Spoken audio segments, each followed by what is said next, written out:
Merci à tous et merci à toutes d'être venus si nombreux et de s'être inscrits en masse, comme diraient nos amis québécois, pour ce décryptage. Alors, il s'agit d'une nouvelle session donc, de la CRES Décrypte. Et j'ai oublié de me présenter, je m'appelle donc Ager Kezami, je suis la directrice de la CRES, la Chambre régionale de l'économie sociale et solidaire, qui aujourd'hui vous propose un sujet qui semble avoir un grand intérêt, et il s'agit de la responsabilité employeur. Pourquoi? Parce que la CRES, son équipe salariée, mais aussi ses membres et sa gouvernance, ont été interrogés durant cette crise, durant diverses cellules de crise, portées notamment par le préfet, ce qui nous a permis donc de relever différents types de besoins qu'ont les structures de l'ESS. D'abord, des besoins économiques et financiers pour permettre la continuité de l'activité et le maintien des emplois des structures de l'ESS. C'est la première chose. Et surtout, des besoins en termes de fonction employeur. Et c'est d'ailleurs ce qui fait l'objet de notre rencontre aujourd'hui. Le Covid a été une situation inédite, que ce soit par son confinement et par son déconfinement, ce qui a amené à s'interroger sur la responsabilité employeur. Et d'ailleurs, moi, la première. Et c'est pour ça qu'aujourd'hui, afin de répondre et de vous permettre d'avoir des mesures pour réduire les risques et de construire, en faisant appel à la démocratie en interne de vos structures, d'identifier donc les bonnes pratiques, les besoins par les experts du domaine. Et c'est pour ça aujourd'hui que je remercie donc Madame Delemotte, qui est la responsable du service santé sécurité de la Directe, qui est présente et qui commencera cette session. Ensuite, nous aurons donc Christophe Bertin, qui est le délégué régional de l'UDES. L'UDES est le syndicat employeur du secteur de l'ESS, ainsi que son président, il est également président de la mutualité française N Nord-Pas-de-Calais. Et nous aurons également, pour finir, donc Dr Leblanc, qui est donc médecin au pôle santé-travail Métropole Nord. Donc voilà, les trois nous accompagneront pour pouvoir… Alors, je vais vous inviter à couper vos micros. Donc, voilà, je vais donc leur proposer, et commencer donc par Madame Delemotte, d'intervenir sur ce sujet qui semble épineux, mais qui en fait est un sujet très intéressant. Et je remercie également Stéphane Coesi, qui fera à la fois le maître de cérémonie de cette session, et qui a également préparé cette session et permis qu'elle soit possible. Elle sera également filmée et enregistrée et sera sur la plateforme ESSHDF par la suite, et donc consultable par tous. Donc, merci encore toutes et tous d'être venus si présents, et merci à nos intervenants de nous apporter leur savoir aujourd'hui. Cécile, je vous laisse la parole pour la présentation donc, de la Directe autour des obligations réglementaires sur la fonction employeur.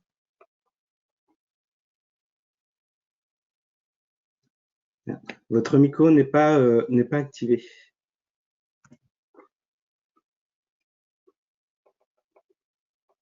Voilà, ça y est, c'est bon.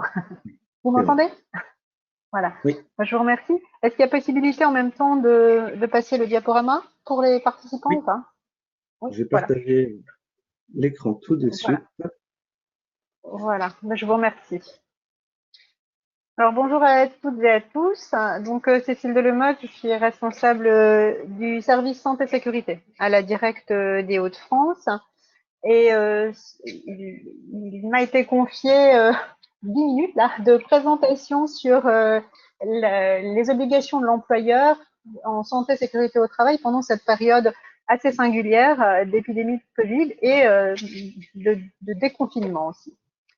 Donc, je vais essayer de faire un point assez rapide avec vous, et puis laisser du temps peut-être à la discussion, parce que c'est ce qui peut être aussi intéressant hein, d'avoir cet échange. Donc, pour ne rien vous apprendre, là, pour le coup, l'épidémie liée au coronavirus est bien un problème de santé publique, hein, mais c'est devenu… C'est vous qui passez les diapos ou c'est moi? Non. C'est vous. Oui. J'ai la main? Non, j'ai pas la main. Normalement, vous avez la main, oui. Oui, ok, merci. Bah, écoutez, j'y arrive pas.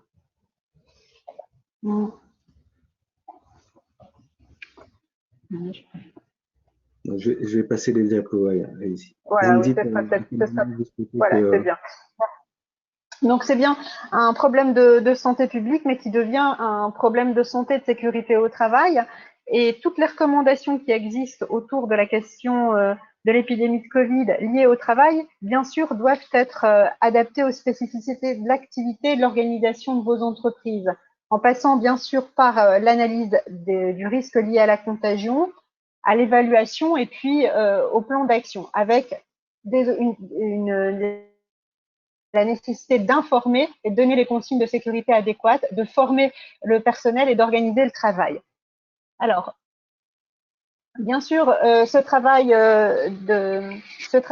d'analyse et de prévention du risque doit tenir compte des modalités de contamination et de la notion de contact étroit. Dans les différents métiers que vous exercez les uns les autres, effectivement, on n'aura pas forcément les mêmes décisions d'organisation du travail qui seront prises en fonction de l'activité de l'entreprise. Donc, concrètement, il va falloir identifier toutes les situations de travail où les conditions de transmission sont réunies, associer bien sûr on peut passer les diapos, associer les représentants du personnel, le CSE, le service de santé au travail bien entendu, et le médecin du travail tout à l'heure pourra nous en dire quelques mots, et surtout associer les salariés. On a parlé tout à l'heure de dialogue, et on est vraiment sur la nécessité ici, en cette période plus particulièrement, de valoriser le dialogue en entreprise, alors le dialogue social, mais aussi le partenariat en communiquant bien sûr avec toutes les institutionnels de la prévention qui peuvent être aussi à vos côtés. J'entends par là la CARSAT, la MSA, l'OPPBPT et tous les acteurs de la prévention. Alors, on insiste beaucoup sur la nécessité d'évaluer les risques, les risques liés à la transmission du Covid, mais surtout, mais aussi les risques nouveaux, puisqu'on sait que toutes les mesures qui vont être prises pourront générer, en raison du fonctionnement en mode dégradé parfois de l'entreprise, de nouveaux risques. Donc on insiste beaucoup sur cette nécessité-là, mais aussi on insiste sur la nécessité de ne pas oublier les risques liés à l'activité habituelle de l'entreprise. On peut passer la diapo, s'il vous plaît. Et notamment, et ces derniers temps, et je pense que c'est un message important qu'il nous faut passer aujourd'hui, on constate depuis la reprise d'activité, depuis la reprise massive d'activité, on dira début juin, une recrudescence des accidents du travail. Alors, cette recrudescence des accidents du travail, on n'a peut-être pas encore suffisamment de recul pour expliquer les différentes causes, mais il est évident que la question de la désorganisation de l'entreprise est aussi en cause dans les différents accidents du travail qu'on a pu suivre depuis le début du mois de juin. Alors, je parle d'accidents du travail graves, d'accidents du travail mortels, puisque la presse s'en est fait l'écho d'ailleurs au cours de ces dernières semaines. On a eu une recrudescence notamment des chutes de hauteur dans le bâtiment. Le bâtiment est un secteur qui est déjà connu pour avoir une sinistralité importante, mais là récemment on a pu constater un accroissement des accidents du travail mortels, mais ce n'est pas le seul secteur d'activité. Donc on appelle vraiment à la vigilance sur l'ensemble des risques, bien sûr liés au Covid, parce que c'est un nouveau risque, il faut l'évaluer, il faut prendre les dispositions pour, mais surtout ne pas oublier les risques liés à l'activité habituelle, à l'activité de l'entreprise. Alors, on a, bien sûr, vous avez vu énormément, on peut passer la diapositive suivante. On a vu, vous avez pris connaissance, je pense, des différents guides métiers, des différentes fiches métiers aussi qui ont pu paraître sur le site du ministère du Travail et qui ont été relayées par vos organisations professionnelles aussi. Depuis le 24 juin, un nouveau protocole national de déconfinement pour les entreprises a vu le jour et qui vient se substituer d'ailleurs d'abord au protocole de déconfinement précédent, mais aussi aux guides professionnels et aux fiches métiers parus jusqu'alors. Donc, à venir, vous allez bientôt pouvoir prendre connaissance d'une formation spécifique aux entreprises qui va reprendre les différents éléments de ces fiches métiers et de ces guides professionnels. Alors, quelques mots sur le guide de déconfinement. Il est divisé en 6 parties. Je vais passer la diapo suivante. Qu'on peut passer. On peut la passer aussi, celle-là, parce que je ne vais pas m'attarder dessus. Donc, il est divisé en 6 parties. Et quelles sont ces principales, que contient-il ce protocole de déconfinement? Alors, il vient préciser que désormais, le télétravail n'est plus la norme, mais une grande vigilance doit être maintenue pour le retour au travail. Alors, le télétravail va bien sûr rester la norme pour les personnes vulnérables, pour les personnes qui vivent à proximité de personnes à risque, etc., etc. Mais pour autant, la reprise d'activité est encouragée par le protocole de déconfinement, mais dans des conditions bien précises. Alors, le protocole de déconfinement vient inviter les entreprises à désigner un référent Covid, avec la possibilité dans les entreprises plus petites que ce soit le dirigeant qui soit le référent Covid. Les entreprises plus petites, en règle générale, la jauge, c'est 10 salariés. En dessous de 10 salariés, le chef d'entreprise peut être le référent Covid. Alors, j'anticipe peut-être la question de cette nouvelle obligation qui apparaît dans le protocole de déconfinement. En fait, il faut savoir que dans toutes les entreprises, depuis 2012, il y a l'obligation de désigner un référent santé-sécurité dans les entreprises, qui doit être un salarié de l'entreprise intéressé par les questions de santé-sécurité et qui va apporter un appui, une aide à l'employeur sur les questions de la prévention des risques professionnels. Donc, on peut aussi confier cette mission de référent Covid à ce salarié désigné compétent sur les questions de santé-sécurité dans l'entreprise. Alors, des mesures sont venues, le protocole de déconfinement est venu aussi préciser un certain nombre de points, notamment en ce qui concerne les gestes barrières et les mesures de protection. Il est venu préciser que la jauge était désormais d'un espace d'au moins 1 mètre entre les salariés. On n'est plus dans l'espace de 4 mètres carrés qui était précisé précédemment, avec la possibilité, après concertation dans l'entreprise, de prendre une autre jauge. Et dans ce cas-là, en fonction de l'activité de l'entreprise, bien entendu, puisque la configuration, on sait bien que les entreprises n'ont pas les mêmes configurations. On a des métiers où on a de la proximité, etc. Et dans ce cas-là, si la jauge est différente, on insiste sur la nécessité d'en informer les salariés, d'en informer aussi les usagers en affichant à l'entrée de l'espace concerné les règles applicables. Et à défaut de pouvoir respecter la distanciation, qui est la mesure principale dans ce protocole de déconfinement, alors le port du masque grand public est préconisé dans le cas où on ne peut pas non plus mettre en place des barrières physiques comme des écrans transparents en cas de poste d'accueil ou des établissements. Alors, en ce qui concerne les équipements de protection individuelle, on vient bien préciser, c'est la diapo suivante, que ces EPI sont bien, doivent être portés, bien sûr, en dernière ligne. C'est-à-dire que la priorité reste bien les équipements de protection collective et les solutions organisationnelles. Et c'est seulement après avoir identifier la possibilité ou pas de mettre en place ces solutions d'équipement de protection collective ou des solutions organisationnelles comme les horaires décalés, etc., les équipes alternées ou autres, alors on s'oriente sur les équipements de protection individuelle. Elles viennent en complément des solutions collectives. Alors, avec toujours la nécessité d'avoir une attention toute particulière pour certains salariés, comme les salariés non permanents, hein, qu'on a appelé longtemps les salariés précaires, les contrats de travail temporaire, les CDD, les travailleurs détachés, pour lesquels on va insister sur la nécessité d'informer et de former à l'accueil.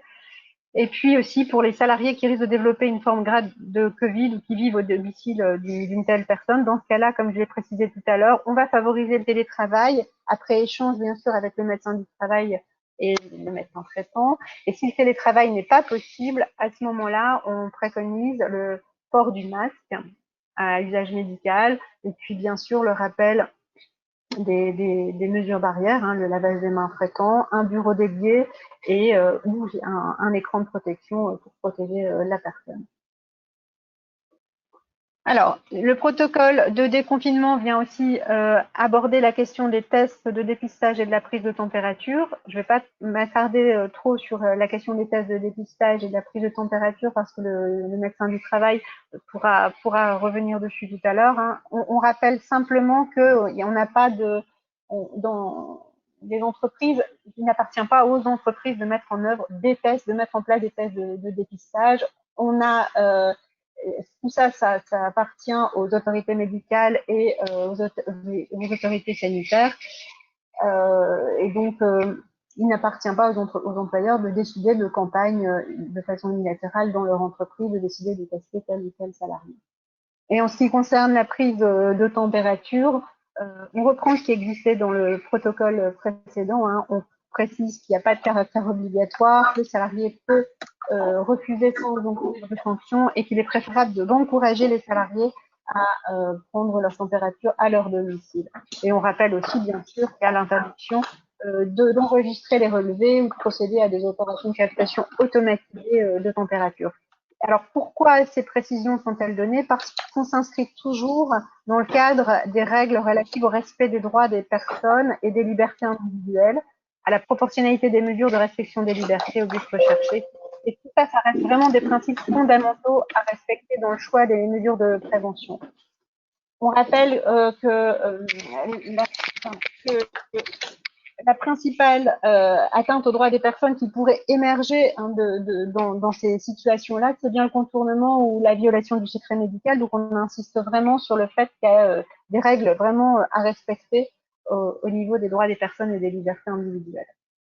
Donc, l'employeur, bien sûr, ne peut pas enfreindre les règles du secret médical en demandant, par exemple, au salarié ou au service de santé au travail de lui déclarer sa maladie liée au Covid-19 ou de demander à un salarié de se soumettre à un test de dépistage. Alors, il y a un certain nombre d'autres points, on peut passer à la diapo suivante, il y a un certain nombre d'autres points que l'employeur ne peut pas faire en raison de cette règle de respect des libertés individuelles. On ne peut pas lui demander de se faire arrêter, c'est-à-dire de demander à son médecin un arrêt de travail ou un prolongement ou d'intervenir pendant l'arrêt maladie.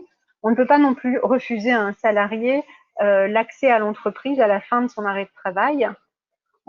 On ne peut pas non plus, et ça on l'a vu assez fréquemment, on a eu beaucoup de questions dans nos services renseignements sur la signature d'une attestation de bonne santé avant reprise du travail aux salariés. On verra tout à l'heure dans le cadre de la responsabilité que ces attestations n'ont pas de valeur. Mais il n'est pas possible de demander à un salarié de certifier qu'il est en bonne santé. Ni de demander aux salariés fragiles de se faire connaître ou de signer un document qui certifierait que toutes les mesures ont été prises pour préserver sa santé. Alors ça, ce sont des questions aussi qui reviennent fréquemment, que les employeurs nous posent fréquemment. Puis-je faire signer aux salariés un document qui précise que j'ai mis en place toutes les règles et que je travaille et que par conséquent mon salarié travaille dans de bonnes conditions. Alors, on le reprécisera tout à l'heure, mais non, il appartient à l'employeur de prendre les mesures, de mettre en œuvre une organisation pour que le salarié travaille en sécurité, mais ce document n'a pas de valeur en cas de contentieux ultérieur. Et enfin, je rappelle la possibilité pour les représentants du personnel via le CSE d'user de leur droit d'alerte en cas d'atteinte aux droits des personnes. Et on a eu quelques cas où le CSE les CSE ont souhaité jouer exercer leur droit d'alerte en raison de mise en place de systèmes de température automatique par captation, voilà, différents points comme ça où le CSE s'est manifesté. Donc tout ça, toutes ces mesures, toutes les mesures qui peuvent être prises pendant la période Covid, elles nécessitent qu'il y ait vraiment l'ouverture d'un dialogue dans l'entreprise, que ça se fasse pas de façon unilatérale, parce qu'il y a la question de la confiance aussi qui se pose, hein, où certains salariés peuvent être méfiants par rapport aux conditions de reprise, etc. Et c'est vraiment par le dialogue que l'organisation peut être mise en place et que les règles peuvent être définies de façon collective. On peut passer à la diapo suivante. Du coup, il nous reste 1 minute pour… alors je vais peut-être passer alors aux questions de responsabilité en précisant de toute façon que les mesures, dès lors qu'on va imposer de nouvelles règles en santé et en sécurité, qu'elles vont venir s'ajouter au règlement intérieur, il va falloir bien sûr respecter les règles liées aux notes de service ou aux adjonctions au règlement intérieur, puisque il y a nécessité d'envoyer ces documents auprès de l'inspection du travail, auprès du greffe du Conseil des prud'hommes. Et si les clauses sont illégales, elles pourraient, dans un contentieux ultérieur, être jugées illégales. Alors, on va passer peut-être à la diapo suivante. Oui. Donc, on a plusieurs types d'aides qui sont possibles dans l'entreprise, lorsque l'entreprise veut mettre en place toutes ces démarches.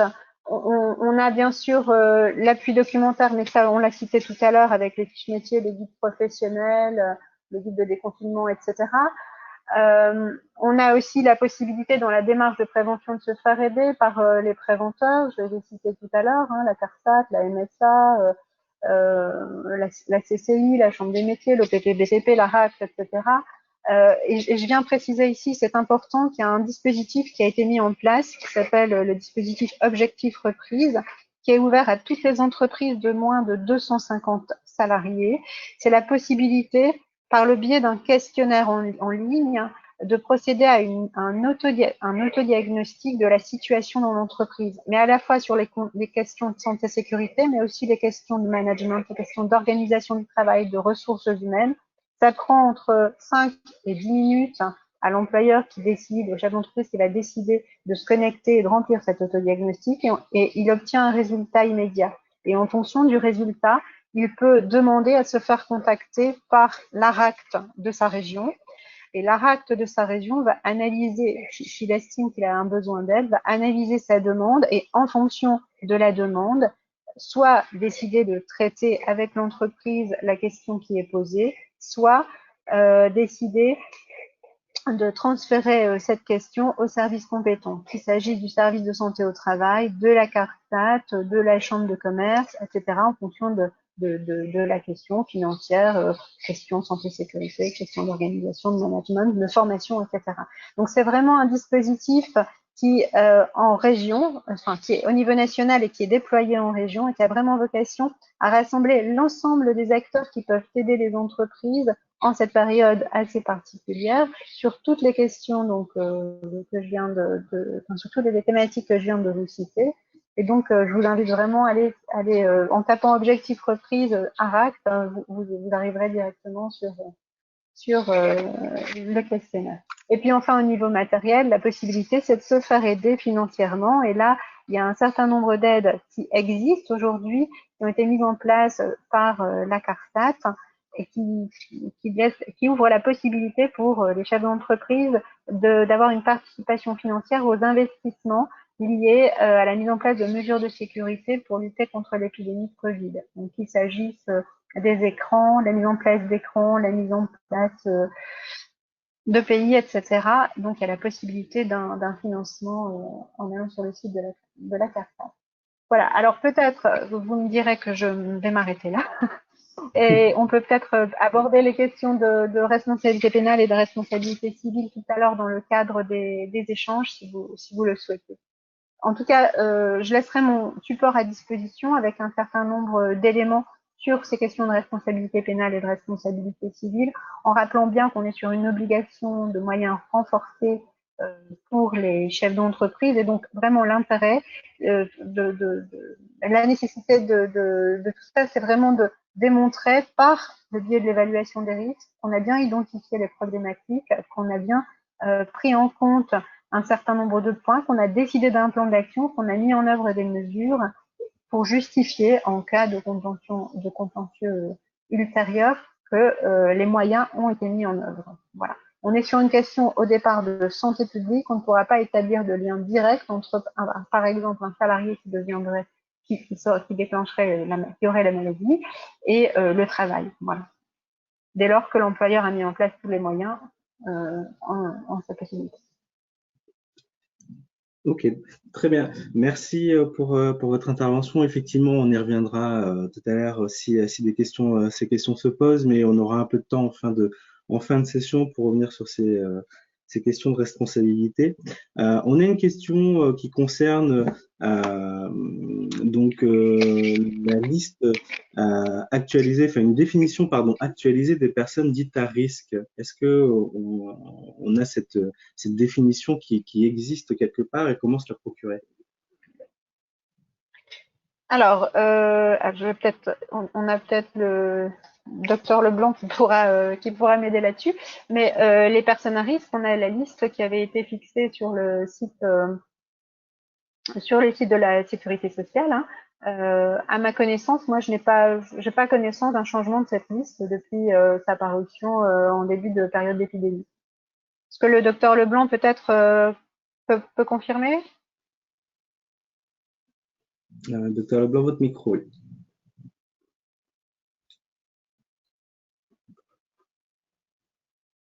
Je pense que c'est vous qui gérez les micros. Effectivement, bon, il n'y a pas énormément de changements dans cette liste, hein, sauf que l'âge des personnes est baissé à 65 ans. Hein. Avant, c'était 70, maintenant c'est 65 pour les personnes à risque, sachant qu'on a 9 personnes sur 10 qui ont eu des gros soucis, qui avaient 65 ans. Ensuite, c'est les antécédents, les gens en ALD, les gens qui ont des problèmes cardiovasculaires, des pathologies cérébrales, les diabétiques, enfin toutes les pathologies mal équilibrées en fait, l'obésité majeure, etc. Donc ça n'a pas énormément changé. Donc, et dans ce cas-là, on préconise bien entendu le télétravail pour ces personnes, sachant qu'on est actuellement énormément sollicité par les entreprises où le télétravail commence à s'atténuer avec une reprise en présentiel. Et effectivement, les personnes vulnérables, on a des entretiens avec eux pour voir si on peut les laisser retourner en entreprise ou s'il vaut mieux qu'elles restent chez elles. Également quand elles sont en contact avec des proches vulnérables, les femmes enceintes en particulier, le 3e trimestre, etc. Oui, c'est ce qui avait été effectivement précisé dans le chat en réponse par Dominique Roche. Donc voilà, n'hésitez pas à poser des questions pendant la présentation parce que voilà, c'est vraiment ce qui va pouvoir alimenter notre échange. Merci beaucoup Cécile Delemotte de votre intervention. Effectivement, le support sera mis à disposition de l'ensemble des participants et vous pourrez effectivement revenir vers nous et revenir vers la directe pour plus de précision. On va maintenant passer à la présentation, donc au témoignage d'un employeur qui était confronté à cette adaptation hein, suite à la crise sanitaire. C'est Christophe Bertin, donc, qui est le président de la mutualité française Nord-Pas-de-Calais et Aisne, qui est également le délégué régional de l'UDES pour les Hauts-de-France. Voilà, Christophe, si vous pouvez prendre la parole et témoigner de ce que vous avez vécu et des choses que vous avez mis en place au sein de votre organisation. Merci Stéphane. Bonjour tout le monde. Donc oui, effectivement, en tant que délégué régional de l'Union des employeurs d'économie sociale et puis président de la mutualité, on a vécu un peu la crise, alors moi de différentes manières. D'une part, de la remontée de l'ensemble des employeurs pour faire le lien avec les institutions, qui est problématique que rencontrait l'ensemble de nos structures sur le terrain. Et puis après, à titre de président, effectivement, dans l'entreprise, dont je vais un peu vous expliquer ce qu'on a essayé de faire. Alors, mais tout a été dit juste auparavant, sauf peut-être déjà une première chose, c'est moi, la première question qui m'est venue à l'esprit, c'est mon contrat d'assurance en cas de pandémie, est-ce que ma responsabilité civile, comment elle était couverte ou pas? Donc, regardez tous vos contrats d'assurance, parce que vous vous rendrez compte qu'a priori, il n'y en a pas un qui a prévu le cas de pandémie, donc votre responsabilité civile, vous ne pourrez pas avoir un avocat qui vous accompagnera, puisque les assureurs pourront dire que dans le contrat, cela n'existe pas. Pour la responsabilité pénale, on est tous responsables individuellement, donc là, le contrat d'assurance, de toute façon, à part vous accompagner avec un avocat, ne vous permettra pas effectivement de vous soustraire de votre responsabilité pénale. Chose étant dite, du coup, on réfléchit vite et on se dit que il va falloir protéger l'ensemble de nos collaborateurs. Alors moi, la société, l'entreprise, est une entreprise qui fait 70 millions d'euros de chiffre d'affaires. Donc aujourd'hui, la perte est de 5 millions hein, pour la bagatelle de 2 mois et demi d'arrêt d'activité. Alors, pas totalement 2 mois et demi d'arrêt d'activité, puisqu'il y a eu, on a une spécificité, on a plusieurs métiers. On a le métier d'hospitalisation à domicile, où là, nous avons effectivement 300 collaborateurs à peu près sur le terrain, sur différents secteurs, qui ont continué de travailler. Et la question a été très, très compliquée, mais avec l'aide des institutions, on a quand même réussi à résoudre un certain nombre de sujets. C'est la protection des collaborateurs. C'était la première chose. Et de toute façon, c'est ce qui ressortait dans les échanges avec les collaborateurs. Le dialogue social est là le plus important, c'est de savoir de quoi ils ont besoin. Et globalement, c'était les protections individuelles, c'est-à-dire que les protections collectives, l'organisation, etc., oui, bien sûr, mais tant qu'ils n'avaient pas la sécurité individuelle, ils n'allaient pas au travail. Donc, il a fallu résoudre cette problématique. Et vous connaissez la problématique des masques, ça n'a pas été simple, certes. Bon, on a réussi avec l'appui de l'ARS, effectivement, à équiper nos soignants. On a aussi eu des dons de blouses, heureusement, de surblouses, parce que sinon, on aurait été un peu en manque. On a eu des dons de gants aussi, donc qui nous a permis de faire face à cette problématique de protection individuelle. Au-delà de ça, on a deux autres. Après, il y a le métier de pharmacien. Donc, le métier de pharmacien, bien entendu, ils étaient dans la même situation, avec un avantage, c'est que comme les pharmacies distribuaient les protections individuelles aux médecins traitants sur le territoire, du coup, elles se servaient au passage pour se protéger elles-mêmes. Bon, voilà, c'était un peu sauf qui peut, mais ça a permis en tout cas de servir au comptoir l'ensemble des patients qui venaient. Patients qui avaient quand même peur de venir dans les pharmacies et tout de suite on leur a proposé pour toute personne qui rentrait dans les pharmacies on leur proposait gratuitement de mettre un masque pour les sécuriser. Et on a des métiers qui se sont arrêtés effectivement, donc on a eu le métier de l'optique et le métier du dentaire.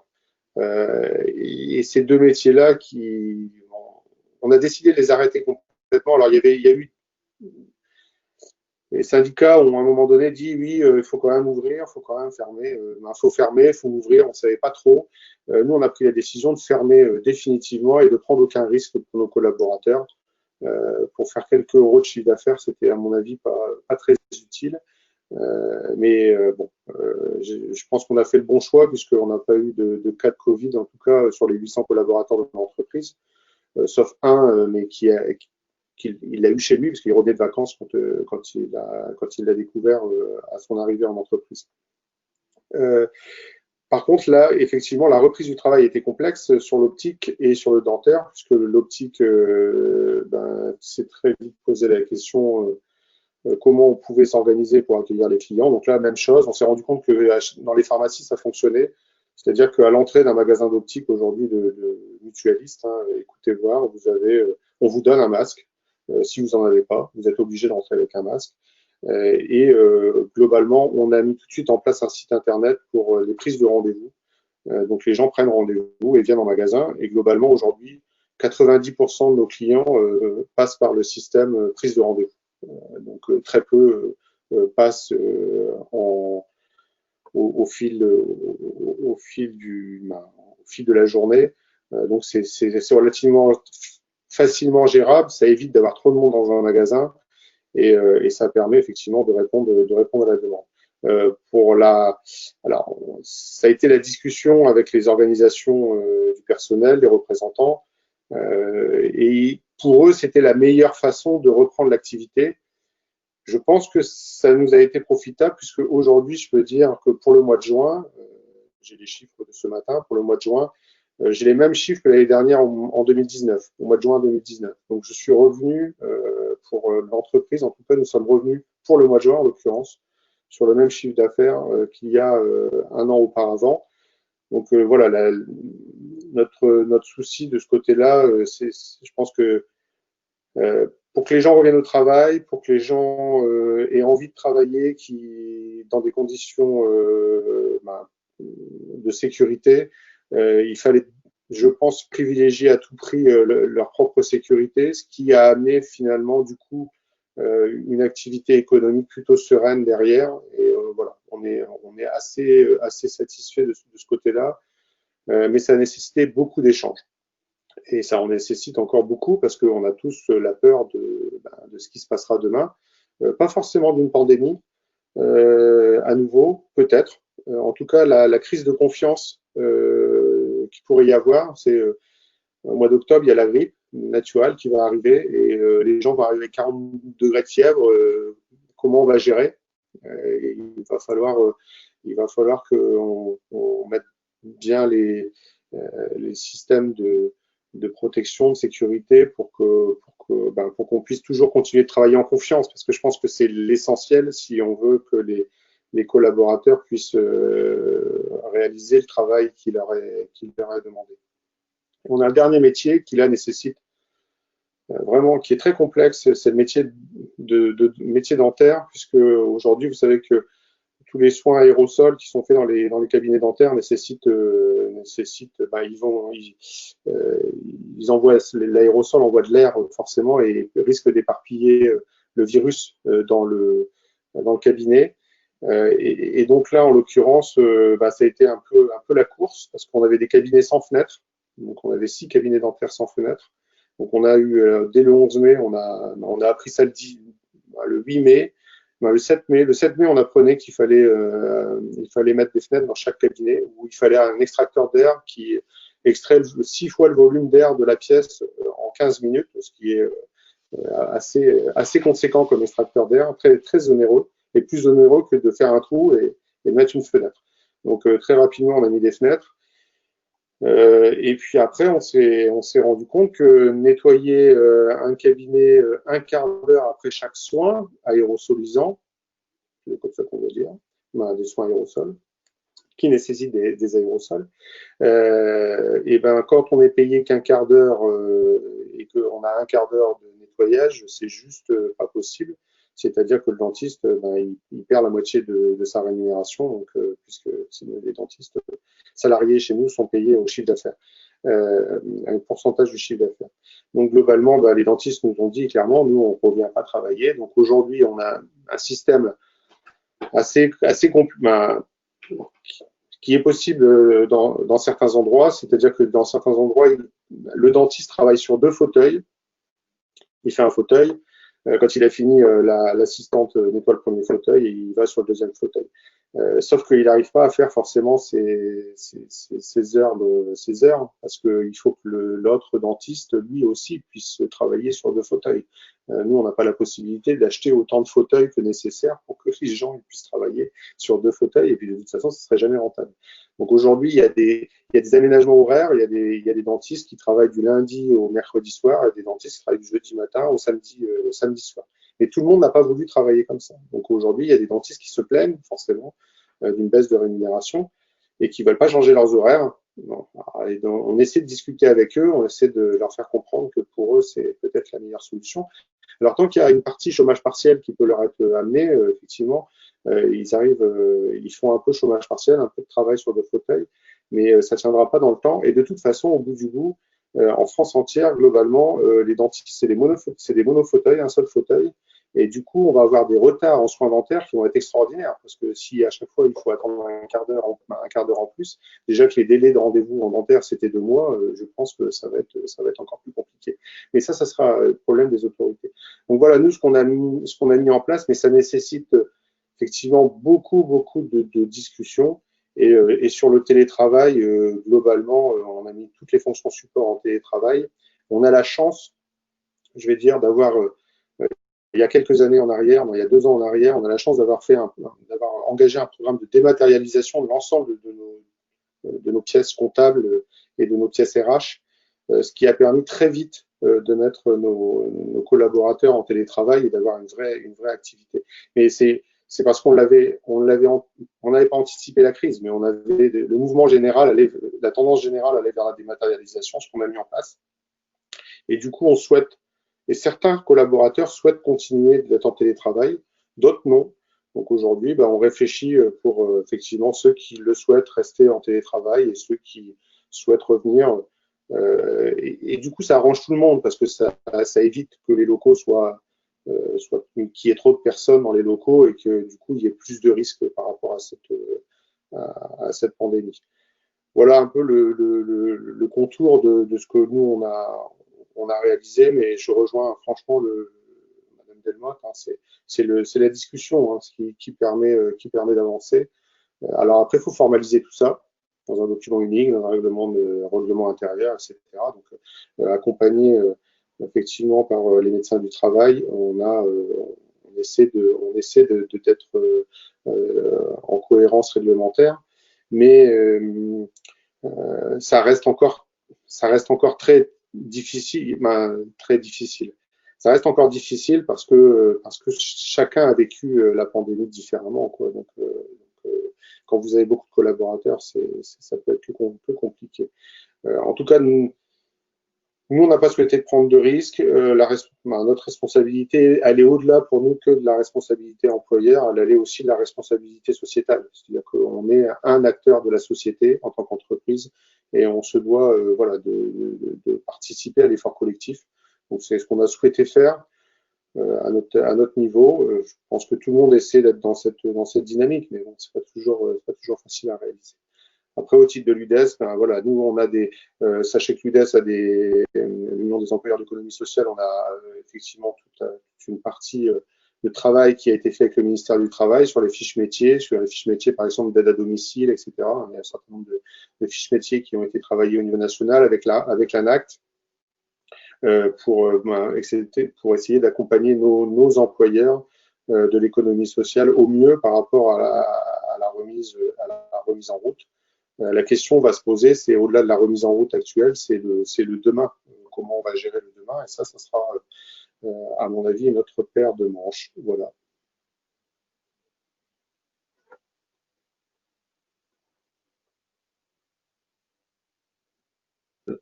Voilà, ce sera mieux que le micro. Merci beaucoup, Christophe. On se rend compte qu'il y a quand même beaucoup d'enjeux qui sont liés à la période, effectivement, sur les questions sanitaires dans un premier temps, mais tu as évoqué aussi la question de la digitalisation des activités qui était déjà engagée chez vous, mais qui trouve un écho favorable, d'autant plus favorable par rapport à cette nouvelle période. Donc ça pourrait pourquoi pas faire l'objet chez nous d'un prochain sujet. On sait qu'il y a beaucoup d'acteurs qui s'intéressent à la transition numérique des organisations de l'ESS. Donc voilà, ça pourrait être un objet intéressant. Juste une question par rapport donc au dialogue qui s'engage entre les différentes parties. Est-ce qu'il y a eu une création de nouvelles instances pour pallier à cette situation, ou alors c'était des instances existantes et comment elles vont continuer à fonctionner suite à cette crise sanitaire? Attends. Oui, je suis là. On s'est appuyé effectivement sur le CSE, hein, ce qui est normal, et le CSSCT. Ça, on doit dire comme ça, je pense, CSSCT. On s'est appuyé sur ces deux instances parce que je pense que c'est celles-là qui sont formelles. Ceci étant, on a été amené à créer des groupes de travail en fonction des métiers pour pouvoir avoir des échanges différents, plus réguliers, par rapport à leurs problématiques vraiment par rapport à leur pratique professionnelle. Et en plus, on s'est rendu compte d'une vraie difficulté, c'est que même si on a quatre métiers vraiment différents, mais à l'intérieur de nos métiers, on s'est rendu compte aussi qu'on avait des locaux avec des tailles différentes et avec des organisations différentes. Et donc, il a fallu aller vraiment faire du coût humain, parce que entre un magasin d'optique qui fait 400 mètres carrés, un magasin d'optique qui en fait 150 mètres carrés, un magasin en L, un magasin qui est juste un cube, voilà, il a fallu aller regarder de près comment ça se passait pour que chacun à son niveau puisse reprendre l'activité. Et je vois même le magasin de Saint-Quentin, il y a quelqu'un qui a été touché par le Covid quand il était en confinement. Et du coup, les salariés ne voulaient pas revenir au travail sans avoir une visière. Il leur fallait masque plus visière. Bon, c'est bête, mais du coup, on en a discuté. Comme c'était les seuls, finalement, on a acheté des visières pour ceux qu'on aurait voulu, au-delà du seul magasin de Saint-Quentin. Mais globalement, c'était vraiment leur demande, leurs besoins pour reprendre l'activité. Et aujourd'hui, c'est le seul magasin qui porte des visières. Tous les autres magasins ont un masque et ça leur suffit. Comme quoi, voilà, chacun. Et je pense que j'aurais pas pu imposer au magasin d'Arras, par exemple, d'avoir un masque plus visière. Et du coup, eux, ils auraient plutôt refusé. Ils auraient dit, ça fait trop. Donc, à partir du moment où ils ont chacun leur protection, qu'ils ont chacun leur organisation, voilà, on essaie de s'adapter. Ok, donc c'est vraiment propre à chaque établissement. Il y a une réalité qui est propre à chaque entreprise. Voilà, il faut s'adapter, être suffisamment intelligent pour justement s'adapter à la réalité sur le terrain. Merci beaucoup, Christophe, pour ton intervention. On va pouvoir passer, pas plus de questions. N'hésitez pas à mettre vos questions dans le chat. On va passer à la troisième partie, donc avec le docteur Leblanc, qui va intervenir justement sur peut-être un peu le regard d'un médecin du travail sur la période qui vient de s'écouler et sur l'accompagnement qui peut exister pour les employeurs auprès de la médecine du travail. Docteur Leblanc, à vous. Oui, bon, moi j'avais préparé un petit topo, mais bon, je pense que je vais changer un peu en vue de ce que je viens d'entendre, parce que beaucoup de choses ont été dites. Donc d'abord, bon, je suis médecin du travail de PST, mais aussi de la CRES et de la Mutualité française pour le siège. PST, c'est la fusion en 2010 de 6 services de santé au travail. Donc on couvre Douai jusqu'à Saint-Omer. On est 150 médecins à votre service, 70 équipes santé-travail avec... on est aidé par des médecins spécialistes, par des intervenants en prévention des risques professionnels, ergonomes, toxicologues, ingénieurs de prévention. On a des psychologues du travail qui actuellement ont énormément de travail, puisque vous pensez bien que l'impact du Covid sur les risques, les RPS est important. On a 61 administratifs qui assurent le support et les adhésions, etc. et voilà, la communication dans notre entreprise. Au total, on suit 31 808 entreprises dans le Nord et 487 000 salariés. Donc, les missions des services de santé au travail, c'est des missions exclusives d'éviter toute altération de la santé des travailleurs du fait du travail. Donc, on est en plein dedans avec cette histoire de Covid.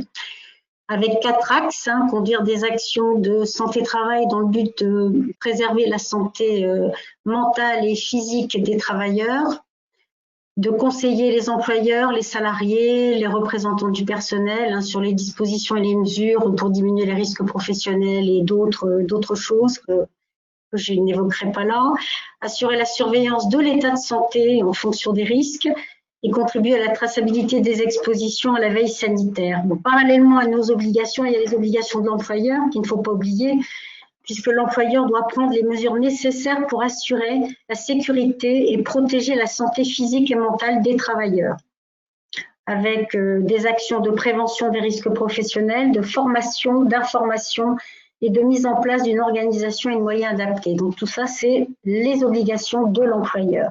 Donc les équipes de santé-travail sont à vos côtés par les visites réglementaires que nous continuons à faire pendant toute cette période de confinement et encore maintenant, bien entendu, encore plus. Et aussi par toutes les actions en milieu de travail. C'est la moitié de notre temps de travail, donc il ne faut pas éviter comment dire, et ne pas hésiter, pardon, à nous solliciter. Nos équipes, assistants de santé-travail, intervenants en prévention des risques professionnels, médecins du travail, on peut être à vos côtés, en particulier lors des CSSCT, lors des études de poste nécessaires, dans l'aide au DUR, lors des visites des locaux, etc., et dans la rédaction de la fiche d'entreprise. Alors cette crise, la crise actuelle, je dirais qu'on a essayé au maximum de garder le lien avec les entreprises. On vous a envoyé énormément de documentation, on l'a fait dans toutes nos entreprises, on a envoyé les fiches métiers du gouvernement, on a envoyé des documents des branches professionnelles, au PPBTP, l'UMI en particulier. On a aussi envoyé à nos entreprises des documents qui ont été créés par PST, des documents créés par nos psychologues sur les RPS, le confinement, le télétravail, par les IPRP sur les risques du Covid et toutes les mesures de prévention à mettre en place, sur effectivement aussi la prévention des risques liés aux conditions dans ce fonctionnement dégradé dans les entreprises. Nous avons eu beaucoup de réunions en visio et au téléphone, en particulier pour participer à tous les CSE exceptionnels. On a essayé de vous aider dans la mise en place des DUR Covid, des fiches d'entreprise.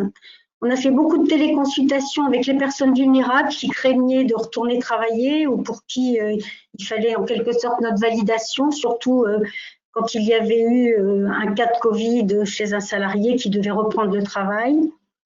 On est aussi intervenu, on a beaucoup donné de conseils si il y avait des suspicions de Covid dans les entreprises.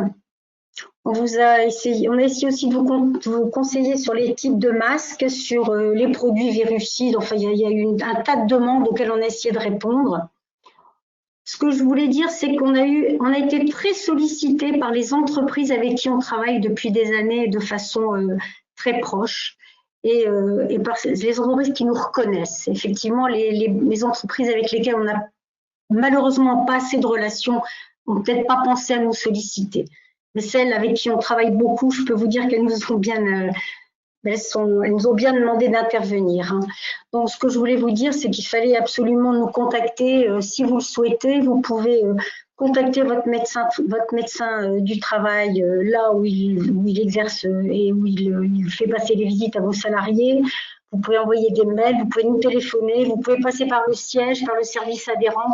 Tous les moyens sont bons pour nous contacter si vous souhaitez que nous intervenions.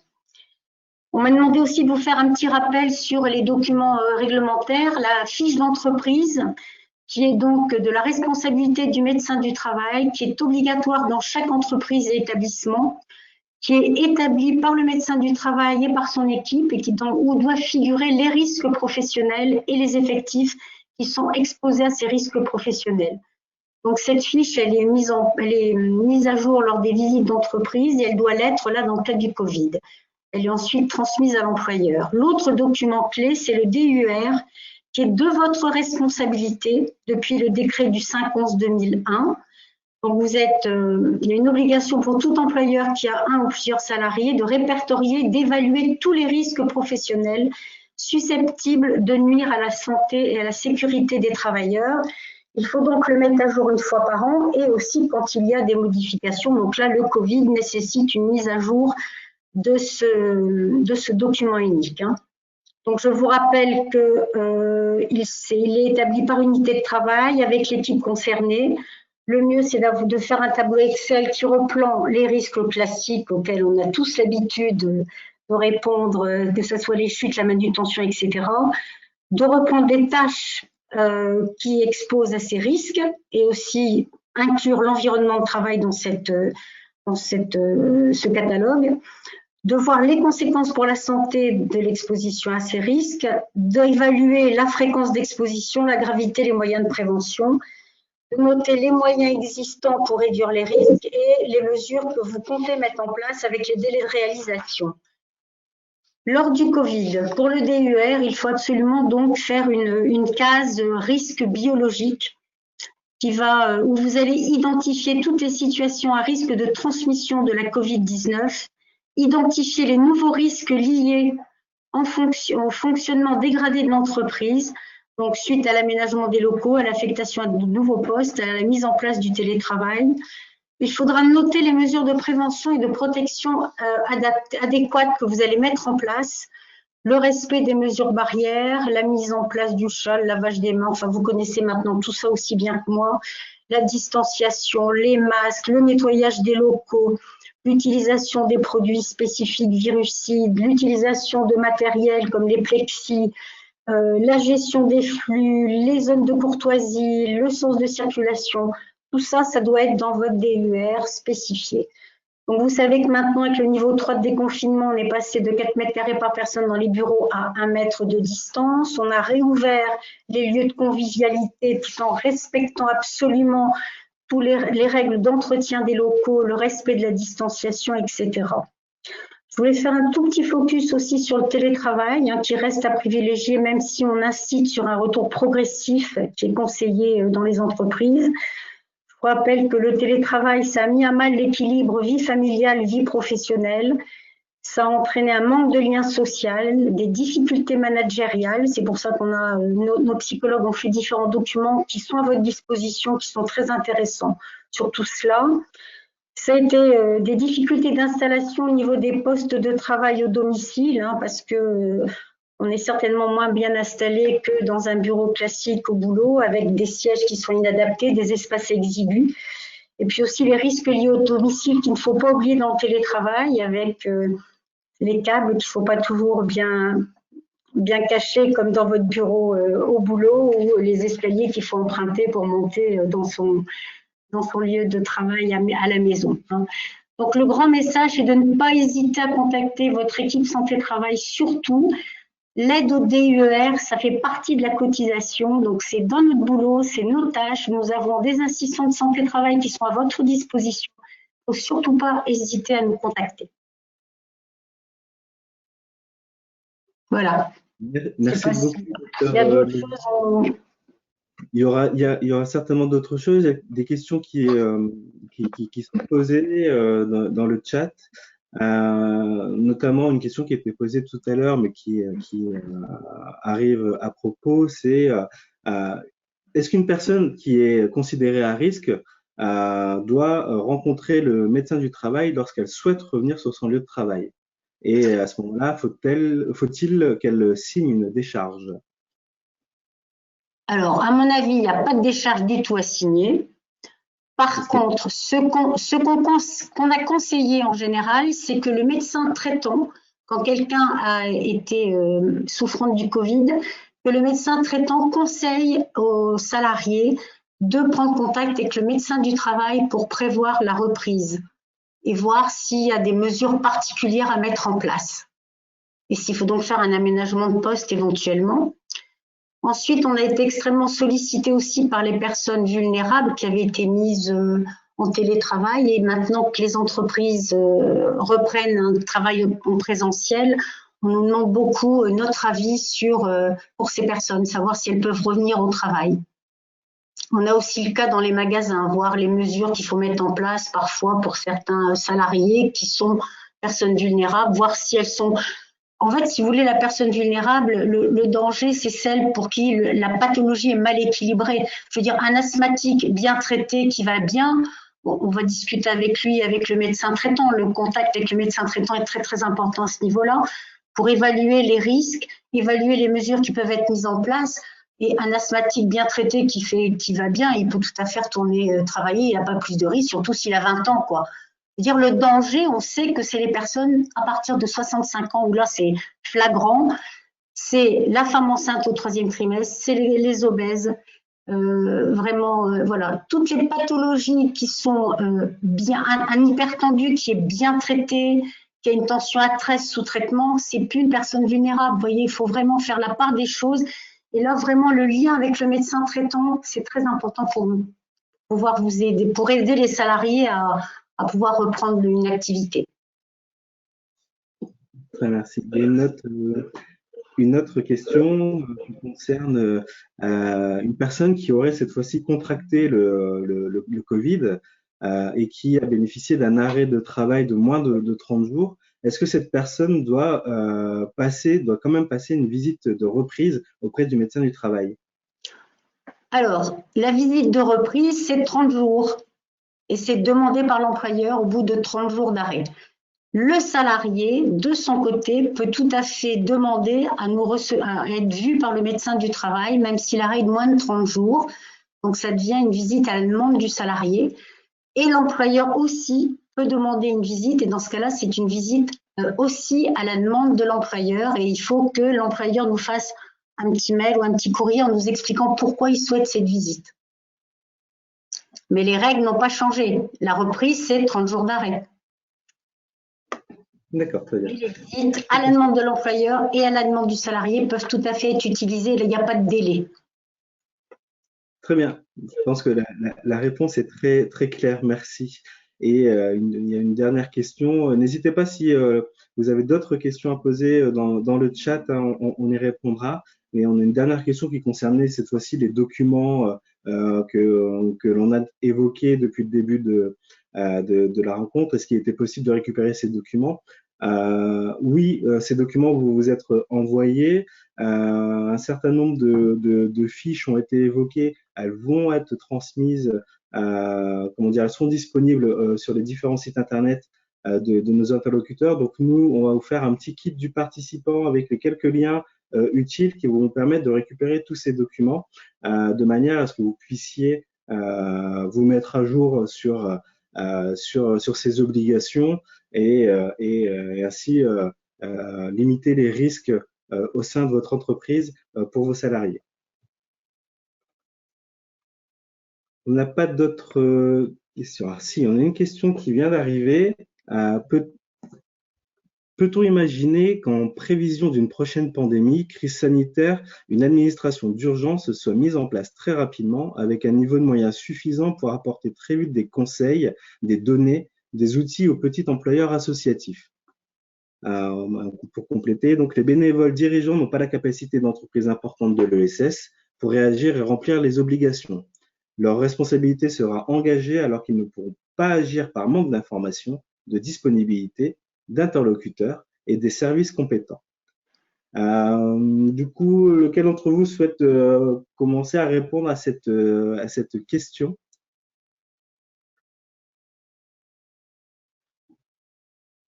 Peut-être, enfin, Cécile, pour la directe? Oui, Oui, alors je peux préciser que alors une administration d'urgence, c'est ce qu'on a fait quand même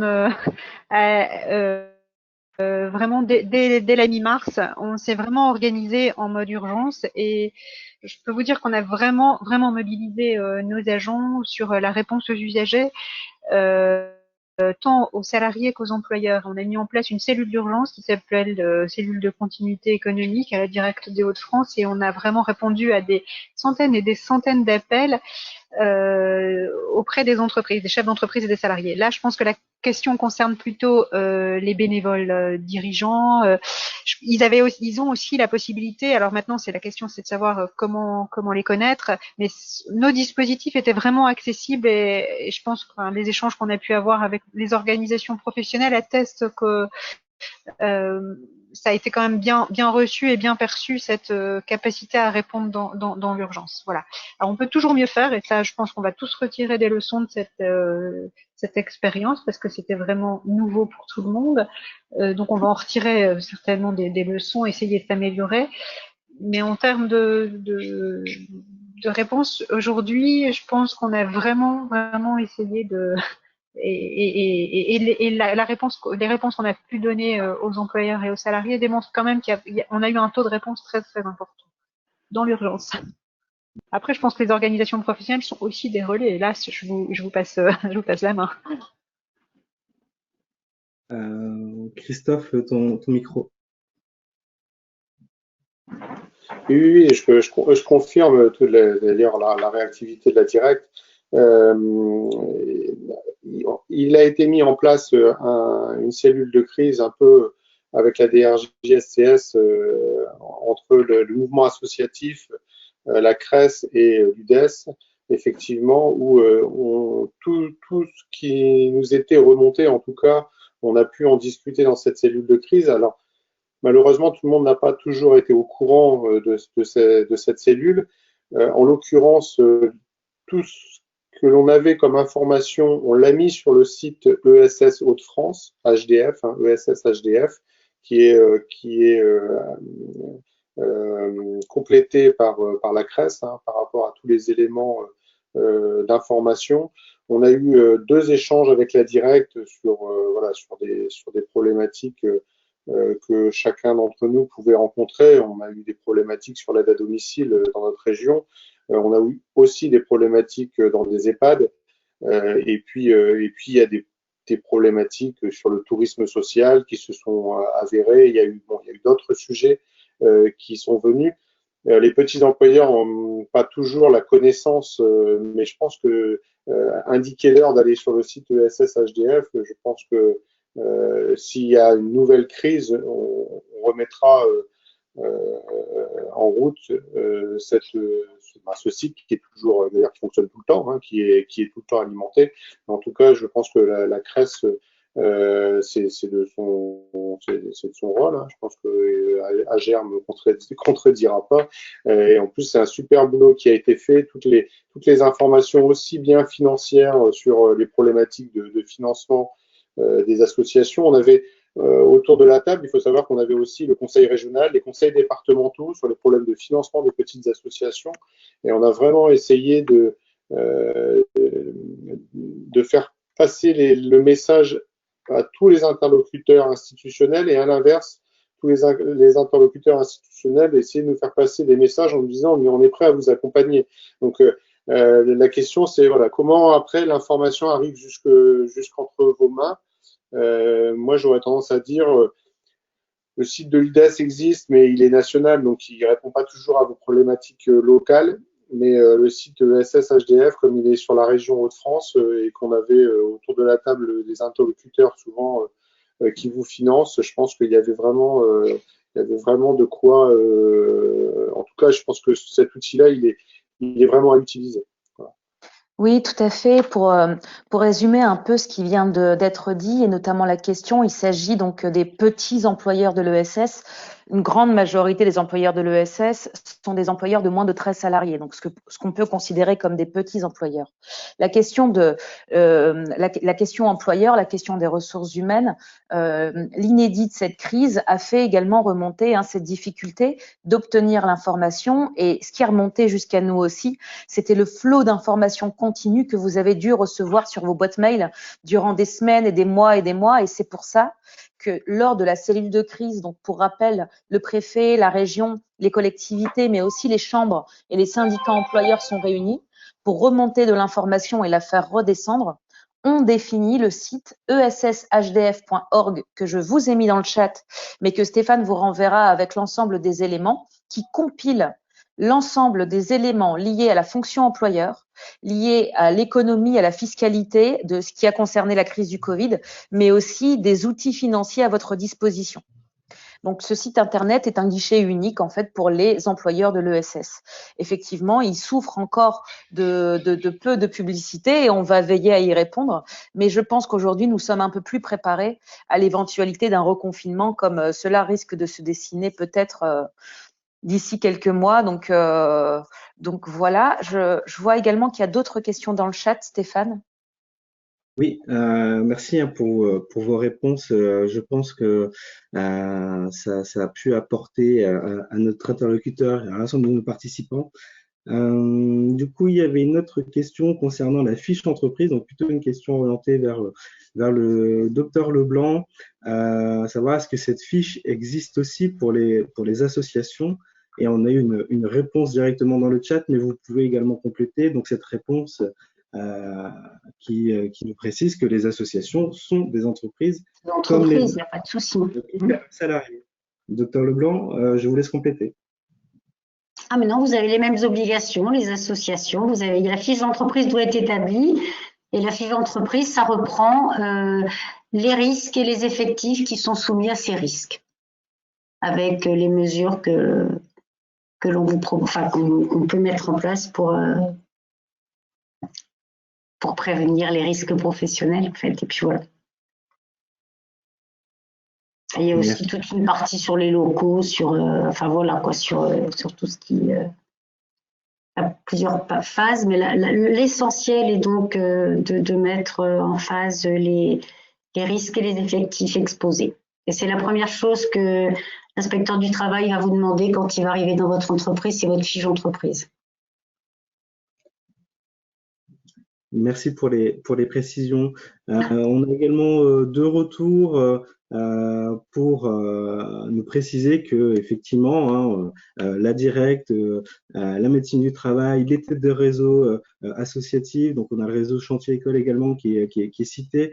Voilà, que l'ensemble de ces acteurs a bien joué son rôle de transmission de l'information et se sont rendus disponibles auprès des entreprises de l'ESS pour les aider à traverser cette période. Donc, merci à eux. Ils continuent effectivement leur travail et ne pas hésiter à les solliciter. On a une autre question concernant donc les contentieux prud'homaux, à savoir est-ce que nous avons déjà aujourd'hui le recul suffisant sur les contentieux prud'homaux? Je sais pas. Alors, non, aujourd'hui, on a, à ma connaissance, non, on n'a pas le recul suffisant aujourd'hui sur les contentieux prud'homaux liés au Covid. Non. C'est pas géré par la directe, hein, puisque c'est directement devant le conseil de prud'homme, mais on a des échanges avec eux. Mais à ce jour, on n'a pas ces retours-là. Et vous imaginez pouvoir avoir ces retours sous quelle période? On les rencontre une fois par an, les conseils de prud'homme, pour faire un point. Donc, en règle générale, c'est dans le courant du 3e trimestre. Bon, voilà. Donc, peut-être à la rentrée. En tout cas, on a eu énormément de questions de la part des employeurs et des salariés hein, sur toutes les questions liées au Covid. Il n'y a pas eu une diminution de sollicitation de notre service renseignement, mais pour autant, ça ne veut pas dire que ça débouche sur du contentieux. Le but n'est pas celui-là, hein, c'est vraiment de les renseigner et de faire en sorte qu'il y ait un terrain d'entente trouvé entre l'employeur et le salarié. Merci pour ces réponses. On va arriver tout doucement en fin de session. Du coup, Christophe, je vais te laisser la parole peut-être pour que tu puisses conclure, notamment avec ta casquette UDES, en quelques mots par rapport à cet échange. Oui, Dumas, au titre de l'UDES, vous savez qu'on a un certain nombre de conseillers prud'homaux sur la région hein, qui sont désignés par notre organisation. Il y aura sûrement des contentieux, j'espère les moins nombreux possibles. En tout état de cause, s'il y en a, on est à disposition pour expliquer les tenants et les aboutissants. Moi, je remercie quand même pendant cette période l'apport des différentes institutions, même si ça n'a pas toujours été parfait, parce que quand on est dans l'urgence, on veut une réponse immédiate et malheureusement, c'est toujours compliqué, mais que ce soit la directe, que ce soit l'ARACT, les médecins du travail, que ce soit même l'ARS, qui n'a pas toujours été parfaite, mais à la fois, est-ce qu'elle pouvait l'être? Je ne sais pas. En tout état de cause, il y a eu des solutions. J'espère que, en tout cas, il y a beaucoup de discussions à notre niveau avec les organisations syndicales au niveau national effectivement pour apaiser tout le monde et montrer qu'on est tous dans le même bateau par rapport à cette situation, qu'on essaie de tout faire pour que l'activité reprenne et puis sécuriser aussi au-delà de ça la santé de chacun. Voilà, maintenant, s'il y a des contentieux, il faudra les traiter, les gérer au fil du temps, en espérant que ce ne soit pas des contentieux qui soient liés ni à des abus des employeurs, ni à des abus des collaborateurs. Mais s'il n'y a pas eu d'abus plus que ça et que tout le monde a fait son travail, son taf comme il le fallait, je pense qu'on aura une écoute de toute façon par rapport à la situation. Donc, je suis plus inquiet, c'est pour la suite, où effectivement, il y aura des exigences qui seront demandées aux employeurs, peut-être beaucoup plus drastiques. Ce qui est normal d'ailleurs, hein, à partir du moment où on a connaissance du risque, c'est normal aussi qu'on soit plus rigoureux. Donc, à nous tous de faire attention et de se préparer, tout simplement. Et donc, il y a des outils qui existent dans le cadre du dialogue social et il faut les formaliser pour se protéger pour la suite. Voilà, moi, ce que je voulais dire, je remercie de l'organisation de cette réunion. Je pense que ça a apporté à tout un chacun une complétude d'informations. Voilà. Et puis, si j'ai le mot de la fin, bonne fin de journée à tout le monde. Bon après-midi. Ne partez pas trop vite. Juste pour vous rappeler, merci pour ce mot de conclusion, Christophe. Pour simplement vous dire que nous allons vous envoyer donc un kit du participant avec les différents liens utiles qui reprend les différents documents, informations qu'on a évoquées aujourd'hui. Et je remercie également Dr Leblanc et Cécile Delemotte pour votre participation et vos interventions qui ont été appréciées, si j'en crois le chat. Donc merci beaucoup à vous, merci Christophe, merci à Charles Bozonnet donc de l'UDES, avec qui j'ai travaillé sur l'organisation de ce webinaire et qui était très important dans la mobilisation de nos intervenants. Merci à lui. Merci à tous. Voilà. On vous a informé rapidement. Un bel été et en espérant que on se retrouvera tous en septembre avec des bonnes résolutions et des bonnes pratiques prises dans chacune de nos organisations. Voilà. Au revoir. Bonne journée à tous. Au revoir. Merci. Au revoir. Au revoir. Au revoir.